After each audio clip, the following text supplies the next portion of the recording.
Welcome back to Super Mario 64 DS. Last time I finished up Cool Cool Mountain in the worst way humanly possible. My disappointment was immeasurable and my day was almost ruined. It was very, very close. I really wasn't happy with that, but we're moving on to greener pastures, or bluer pastures. That wasn't really that great, but we are going to be moving on to not a new world. There's something else I want to do before that. There are two holes in the wall after I talk to this toad, actually. Big and President, these walls could drive a fungus crazy. When I really start to freak out, I think to myself, well, I'm going to be here for a while, so I might as well stare at the fish. They're oddly hypnotic. Then I actually start to like being captured. Ah, it's madness. I've got to snap out of this. You have to free us before we're all completely brainwashed. But for now, why don't you gaze at the fish with me? You look tense. Come relax. More importantly, on these walls there are new mechanic, Bunny. So Bunny's running around. What you want to do is grab him. You can do that by either punching, by diving. It's the exact same button command either way. What you want to do is grab him though. They can be a little tricksy, especially when you're a dingus like me. So they run around a lot. They're very movement oriented. So you want to try to catch them. Can be a little tricky. Ouch, put me down! Actually, this isn't a new mechanic. We had this in the very beginning of the game, but it's new in the sense that there is a pink rabbit, and I'll get into more specifics later, but just know for now there's rabbits scattered throughout the castle. You have to catch them in order to unlock certain things, which I'll go over at a later date. But for now, let's read text. Ah, put me down! There's no need for violence, you big brute! I picked up this key, so it's mine. I don't see your name on it, but I'll hand it over if you let me go. Here. Remember the rec room, those keys we needed to unlock minigames? Oh, it's actually going to explain it right now. Stop doing my job for me, game. You retrieved a key for the drawers, you've received a key to the drawer of Princess Toadstool's rec room. Now you can play new minigames. Do you want to save? Can you continue with no save? Because this is a let's play, and saving is not the best thing to do.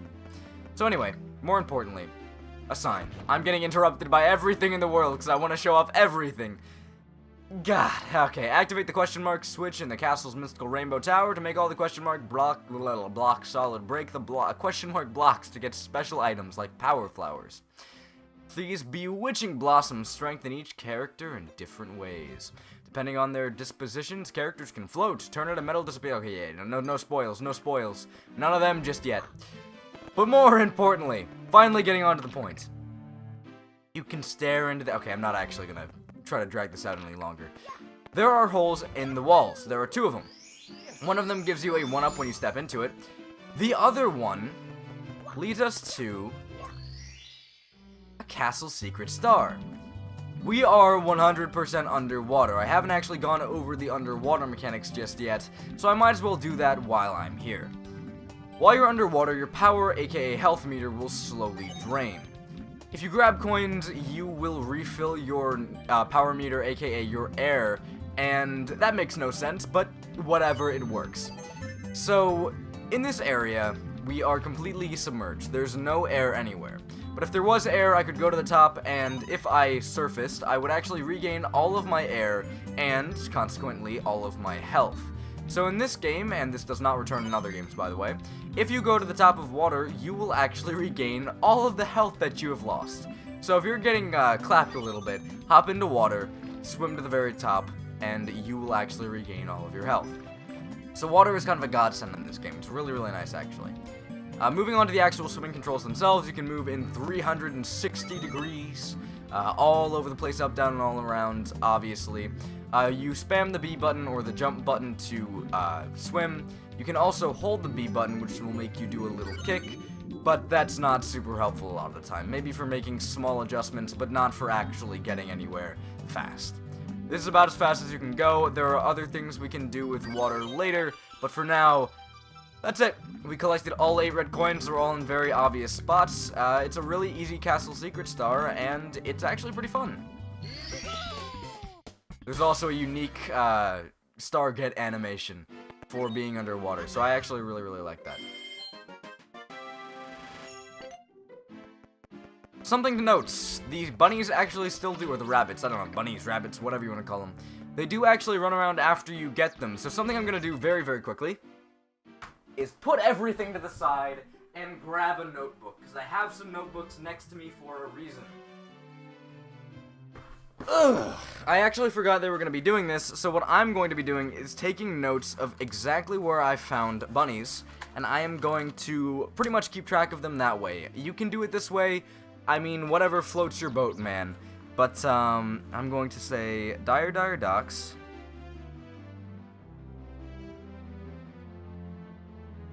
Mario Rabbits. Or, you know what, I'm gonna put like a little check mark. A little check mark, and I'm gonna count that as done a room. That's all I'm doing. I probably didn't need to keep all that in, but, now you have a little bit of behind the scenes actions. By the way, I'm stupid. So you heard me say Dire Docks, which is the name of a course in Mario 64, just not this one.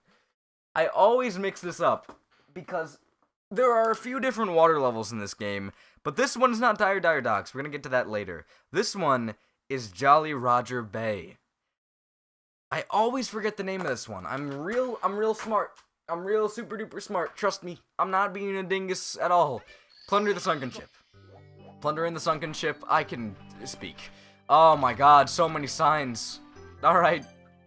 Attention, read before diving in, you'll run out of air if you... Okay, thanks for telling me about swimming. Cool, thank you. Hold Y down to swim quickly. Really? Also, you can move around while you're reading a sign. It's actually kind of interesting. Let me actually try that really quickly. So hold down Y. That's... Oh. So you know the thing that I said was actually significantly slower than spamming the B button? Yeah, that's what they said would help you swim quickly. Alright, so I didn't, like, not know about an integral part of swimming in Mario 64 DS. I feel like less of an idiot now. Certain people have a natural agility and lightness. These slender wisps can run on water for a bit. You know, as you do, just running on water. Very normal stuff. I'm not gonna go into that too much, because again, spoiler territory. But yeah, that's super duper normal. Super duper normal. So, I think the best way to do this would actually be by getting a green shell. So, I've talked about the fact that there's a lot more you can do on water, and I did not lie to you. If I can find one, I think one might be over here. Yes, okay. Green shells have more of a purpose than you might think. You can actually ride on water with them. This is incredibly useful and really good for getting around places very quickly. That's also how you were meant to get all those blue coins, which will be important when I do the 100 coin mission, but for now, it's really not all that important. I think a ground pound cancels you out, right? Yes, okay. If you're on the ground and you press the ground pound button, it'll actually cancel you out of riding the green shell. So if you want to, you know, stop riding the green shell for whatever reason, there you go. Also, a power flower. These things are pretty dang important. Mario has the wing cap, but no other character has the wing cap. Every other character has a power flower. But Mario also gets a unique power flower ability.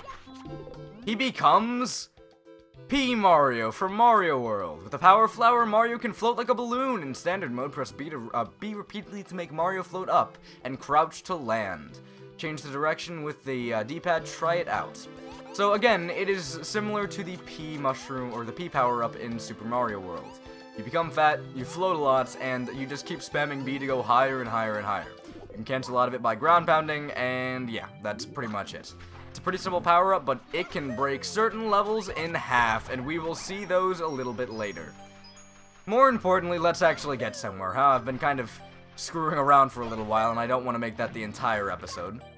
There are these little is it stalactites or stalagmites? Stalactites or stalagmites, the name differs depending on whether or not they're connected to the ground or to the ceiling, which, fun fact, why would you do that? Why would you make it more complicated for literally no reason? But you can grab onto them. That's the point I'm trying to make, you can grab onto them. And there's actually a lot I can do underwater, but I do kind of want to show off this area right here. This is a big switch. I don't actually know what it's called. So I'm just gonna call it a big boy switch. When using the touchscreen, okay, this is just about moving using the touchscreen. Pressing certain switches will allow certain things to happen, you know, as usual, as it usually goes in video games, is what I was trying to say.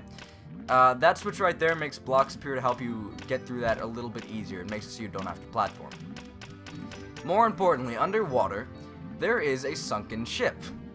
And there's also an eel. I believe it's called the Unagi. That could be completely wrong. I've just heard people call it that recently, so I'm going off of that. But that thing kind of freaks me out, and it also was blocking a little entrance to the inside of the ship. So what I want to do is turn around. I was facing the completely wrong direction. And go down here. Because there's a little pocket of air, and I really desperately need it. Because if you drown, that's an instant death. Which makes sense, you know. But, you don't want that to happen. There is a block which has a star in it, and I can't actually get to that without... I believe it's just pressing in this, or going up to this chest, yes. No? Yes? Then how do I do this again? There's a way you lower the water level, and... Oh, no, it is a chest, okay. Back in the N64 version, I'm pretty dang sure that there's actually, like, 4 chests there, and you have to figure out which chest is the right one. If you pick the wrong chest, it'll electrocute you, which is a mechanic that's still in this version of the game, but it makes it slightly easier, and, you know, I don't really mind. I think it kind of takes some of the challenge out of it, but it's not a big deal. Anyway, you want to lower the water levels, you can actually jump and hit this block from the bottom, opening it up and giving you a star.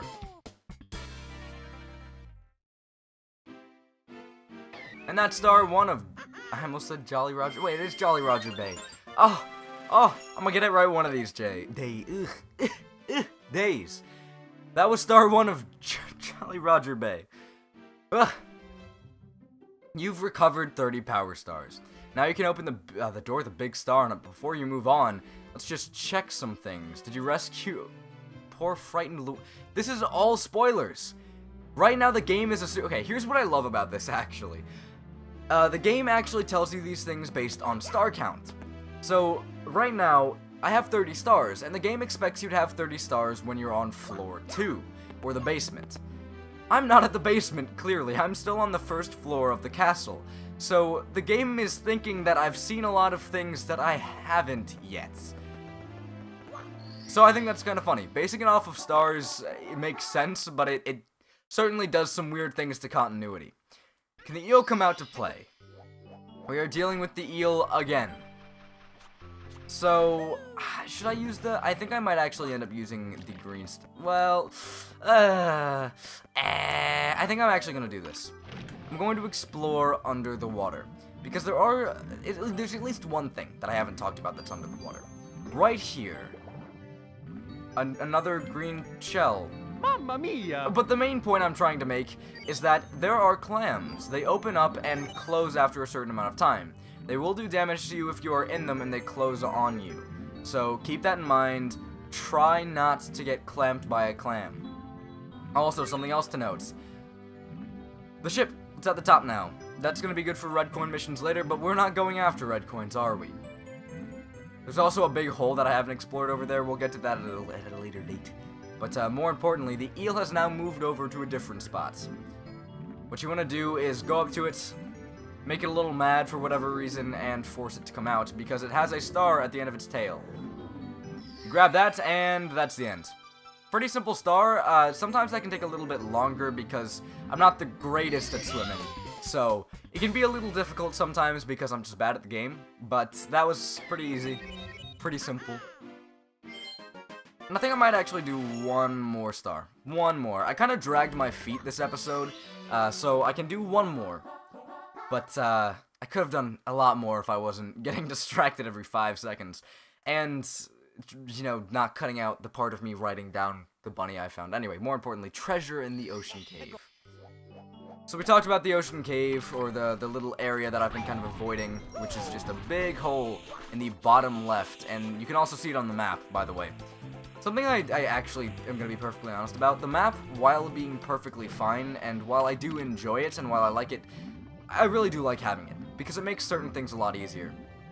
I kind of wish it did Persona 5, where the map filled out as you were going, or just something a little bit, something that didn't actually show you everything about the world as soon as you enter it, because there's literally, if you look at the map, which I don't the majority of the time, but if you look at the map, there's no wonder, because you know that there's this little alcove here which leads to a completely new area above water.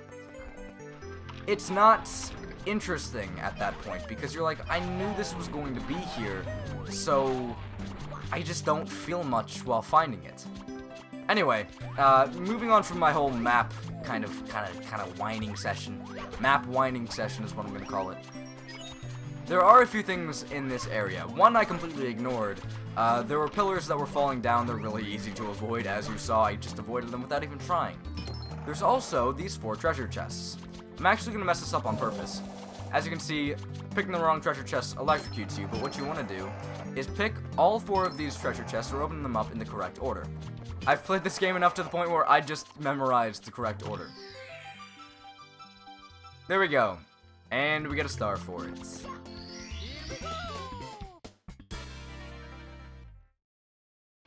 But with that, I'm gonna call it a wrap. I've done enough of Jolly Roger Bay, and I've actually shown off a decent amount of new mechanics in this episode. So next time, on Super Mario 64 DS, I'll hop right back into Jolly Roger Bay, and do a few more stars.